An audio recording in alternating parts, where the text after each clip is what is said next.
আপনাদের সাথে আছি আমি লাইলা ফারহানা অরিন। প্রিয় দর্শক শ্রোতা, বসন্তের এই সন্ধ্যায় সবাইকে স্বাগত জানাচ্ছি শুভ সন্ধ্যার আজকের আয়োজনে। শুভ সন্ধ্যায় আজ থাকছে আগামীকাল ঢাকায় এনটিভি হাইলাইটস এবং কবি সৈয়দ আলী ইমামের সঙ্গে আলাপচারিতা। শুরুতেই আগামীকাল ঢাকায়।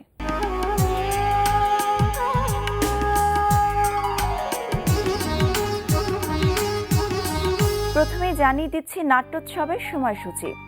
বাংলাদেশ গ্রুপ থিয়েটার ফেডারেশনের আয়োজনে বাংলাদেশ মহিলা সমিতি মিলনায়তনে অনুষ্ঠিত হচ্ছে ভাঙাগড়া নাট্যোৎসব। উৎসব চলবে 31 মার্চ পর্যন্ত। এবার জানিয়ে দিচ্ছি চলতে থাকা প্রদর্শনীর সময়সূচি। গুলশান বেঙ্গল আর্ট লাউঞ্জে অনুষ্ঠিত হচ্ছে দ্য ইনভিজিবলাস স্ট্রিট আর্ট প্রদর্শনী। দুপুর 12টা থেকে রাত 8টা এই সময় প্রদর্শনী চলবে 9 এপ্রিল পর্যন্ত। ইন্দিরা গান্ধী কালচারাল সেন্টারে অনুষ্ঠিত হচ্ছে প্রীতি আলীর একক চিত্রকলা প্রদর্শনী power of pain and pathos. প্রদর্শনী চলবে 31 মার্চ পর্যন্ত। এবার এনটিভি হাইলাইটস।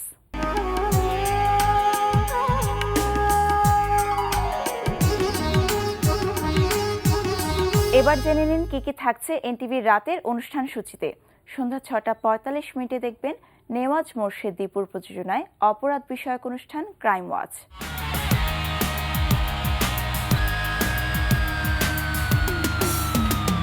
রাত 8:20 থাকছে আবুল হায়াতের পরিচালনায় ধারাবাহিক নাটক আকাশের ওপারে আকাশ।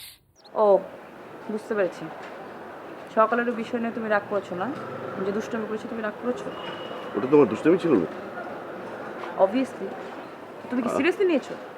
রাত 9টায় প্রচার হবে ওয়াহিদা রাজ্জাক মিশার প্রযোজনায় অনুষ্ঠান স্যান্ডেলিনা গ্ল্যামার ওয়ার্ল্ড।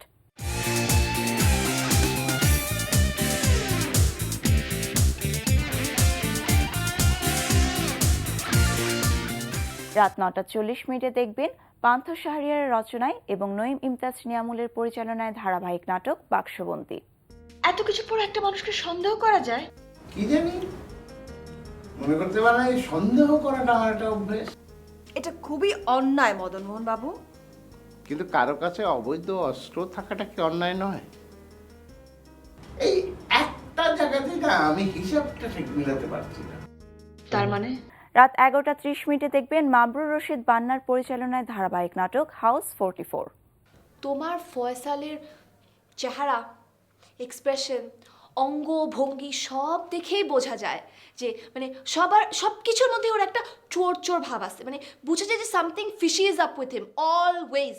মানে ওকে দেখে মনে হয় ওইদার চুরি করে আসছে বা চুরি করতে যাবে। আশ্চর্য একটা একটা ছেলে এতটা মানে উইয়ার্ড আর স্টুপিড কিভাবে হতে পারে আমি না বুঝতেই পারতেছি না। ফয়সাল কি একা ছিল? সব দোষ তো তুই কোনোভাবেই ফয়সালকে দিতে পারিস না। এই ছিল এনটিভি রাতের অনুষ্ঠানমালার হাইলাইটস। এরপর আসছি আলাপচারিতায়।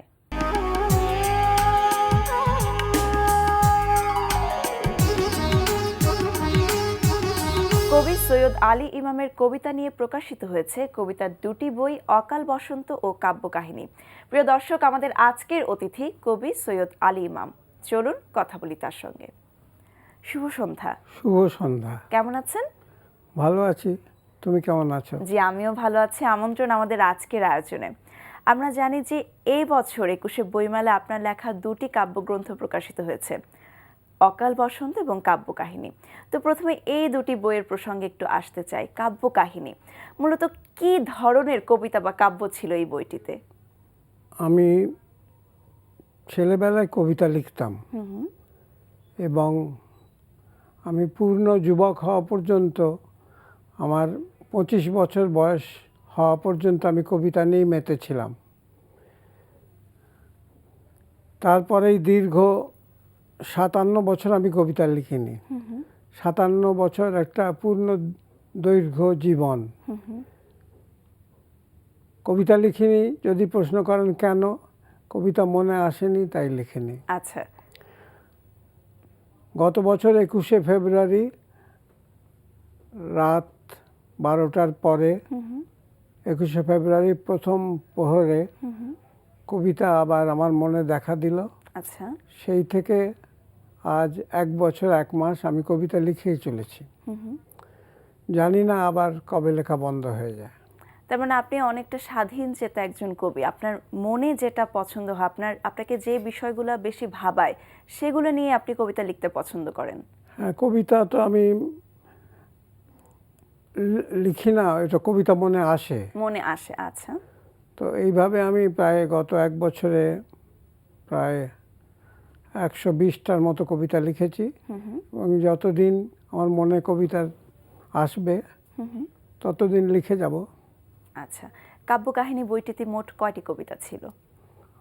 কাব্যকাহিনীতে মোট 64টি কবিতা আছে এবং আমাকে উদ্দেশ্য করে লেখা কবি তরুণ সান্যালের একটি সান্ত্বনা বলে একটি কবিতা 1953 সালে লেখা, আমাকে উদ্দেশ্য করে, আচ্ছা, সেই কবিতাটিও আছে। মূলত কি কি বিষয় নিয়ে আপনি কবিতা লিখেছিলেন এই বইটিতে?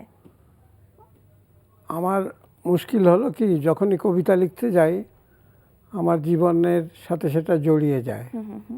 নিখুঁত গান ও কবিতা আমি খুব কমই লিখেছি বা লিখি। প্রধানত জীবনের কাহিনী নিয়ে আমার কবিতাগুলো, এবং কিছু কিছু আছে যে আনন্দ বেদনায় ঘেরা কবিতা, এই নিয়ে আমার মোট কবিতাগুলি। তার মানে আপনার পার্সোনাল পয়েন্ট অফ ভিউ বা আপনার নিজের অনুভূতিগুলোই মূলত প্রকাশ পায় আপনার হ্যাঁ, কবিতার মাধ্যমে। হ্যাঁ, জীবনের বিভিন্ন ঘটনা নিয়ে লেখা বেশিরভাগ, এবং আনন্দ বেদনায় ঘেরা কিছু সংখ্যক কবিতাও এর মধ্যে আছে। আচ্ছা, এই কাব্যকাহিনী বইটি লেখা শুরু করেছিলেন কবে? এটি লেখা শুরু হয় 2015 সনের 21শে ফেব্রুয়ারি রাত 12টার পরে। সেটি আপনি যেটি বলছিলেন আর কি, তারপর থেকে আপনি লেখা শুরু করলেন। রাত 12টার পরে ওই শকুনি কবিতাটা আমার মনে আসে। ওইটা রাত 12টায় লেখা শুরু করি, ভোর 6টায় ওটা শেষ হয় লেখাটা। আচ্ছা তখন থেকে লেখা শুরু, এবং তারপর থেকে লিখেই যাচ্ছে। আচ্ছা, এছাড়াও কাব্যকাহিনী ছাড়াও আপনার আরও একটি বই প্রকাশিত হয়েছে, অকাল বসন্ত। এই বইটির প্রসঙ্গে একটু আসি, যে অকাল বসন্ত বইটিতে কয়টি কবিতা আছে? অকাল বসন্তে আমার 45টা কবিতা আছে। এগুলো বিভিন্ন প্রকৃতির কবিতা, যেমন গরুর গাড়ি গাড়োয়ানকে নিয়ে লেখা আমার কবিতা আছে। আবার প্রেসিডেন্ট, তিনিও আমার কবিতায় উল্লিখিত হয়েছেন। অকাল বসন্তে মোট 45টি কবিতা আছে। এর মধ্যে জয়তু নেপাল কবিতাটা আমার লেখা। নেপালে যখন ধর্মনিরপেক্ষ কনস্টিটিউশন গ্রহণ করলো এবং যখন বিভিন্ন দেশের মৌলবাদীদের বিরুদ্ধে দাঁড়ালো, তখন নেপালকে অভিনন্দন জানিয়ে এই জয়তু নেপাল কবিতাটি আমি লিখেছি।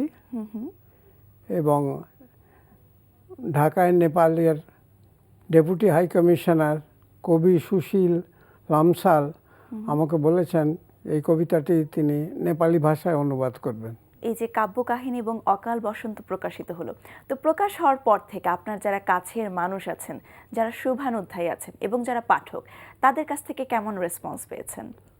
কবিতাগুলি লেখা আরম্ভ করার পরে আমার স্ত্রী, আমার বড় ছেলে, মেজ ছেলে এবং ছোট ছেলে, এদের পুরাপুরি আমি সহযোগিতা, সমর্থন, উৎসাহ, উদ্দীপনা সবই পেয়েছি। এবং স্টুডেন্ট ওয়েজের তরুণ প্রকাশক মাশফিকুল্লাহ তন্ময়ও আমাকে যথেষ্ট উৎসাহিত করেছে, এবং সেইভাবেই বইগুলি প্রকাশিত হয়েছে। তারা উৎসাহ না প্রদান করলে হয়তো বইগুলি প্রকাশিত হতো না, লেখা এমনি থেকে যেত। জি, আচ্ছা, আপনার লেখা কবিতা পড়তে তো তাদের ভালো লাগে, কিন্তু আপনি কাদের লেখা পড়তে পছন্দ করেন? ভানু সিংহ পদাবলী দিয়ে আমার কবিতা পড়া শুরু, রবীন্দ্রনাথের। এবং ছেলেবেলায় ক্লাস 6-7 থেকে আমি রবীন্দ্রনাথের কবিতা পড়তাম। রবীন্দ্রনাথের কবিতা দিয়ে শুরু, তারপরে কাজী নজরুল ইসলাম, আরও পরের দিকে মাইকেল মধুসূদন দত্ত এবং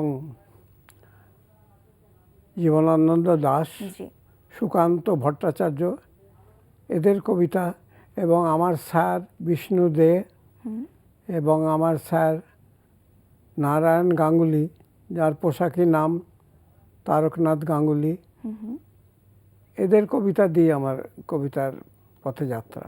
আচ্ছা, আপনি একদম প্রথমে যেটি বলছিলেন যে মাত্র একদম তরুণ বয়সে আপনি কবিতা লেখা শুরু করেন, তার মাঝে দীর্ঘ বিরতি। তো সেই প্রথম সময়টায় যদি আমি ফিরে যাই, সেই সময়টি কেমন ছিল? কিভাবে এই লেখার সাথে যুক্ত হলেন? ওই ধরেন জেলখানায়